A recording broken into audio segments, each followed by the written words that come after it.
Last வீடியோவில் மூத்த ஜாதகருக்கான கிரக அமைப்புகள் எப்படி இருக்குன்னு பார்த்தோம். இப்போ இளைய சகோதரனாக இருந்தால் அவருடைய ஜாதக அமைப்பில் கிரகங்கள் எப்படி இருக்கும், என்னென்ன கிரக தொடர்புகள் இருக்கும், இளைய சகோதரன் என்பதற்கான ரூல் என்ன அப்படிங்கிறத பற்றி பார்ப்போம்.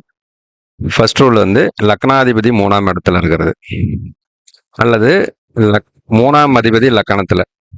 3ஆம் இடங்கிறது இளைய சகோதரத்தை குறிக்கூடிய கிரகம் அப்படிங்கிறதுனால லக்கணாதிபதி 3ஆம் இடத்துல இருந்தாலும் சரி, அல்லது 3ஆம் அதிபதி லக்கணத்துல இருந்தாலும் சரி. இது ரூல் நம்பர் 1. ரூல் நம்பர் 2, லக்கணாதிபதி புதன் சேர்க்கை.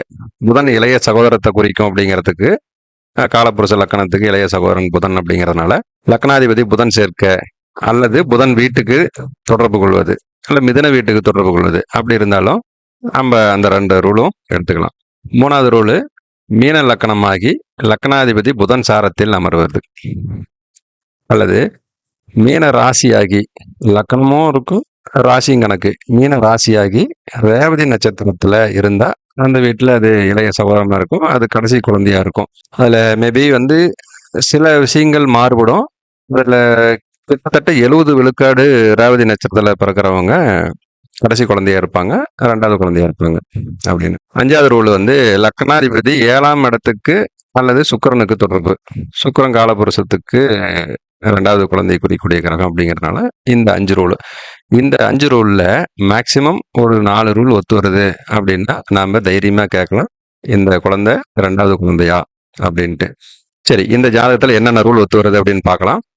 ஃபர்ஸ்ட் 3ஆம் அதிபதி அப்படின்னு சொல்லக்கூடிய கிரகம் லக்கணத்துக்கு நேரடி தொடர்பு வருது.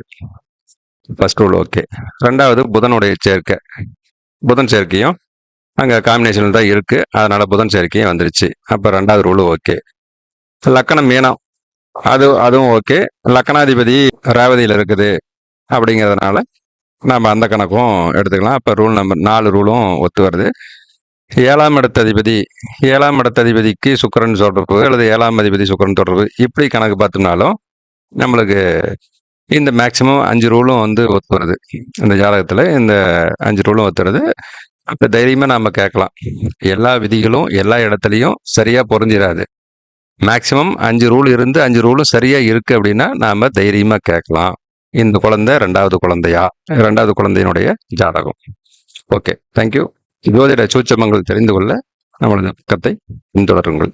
நன்றி.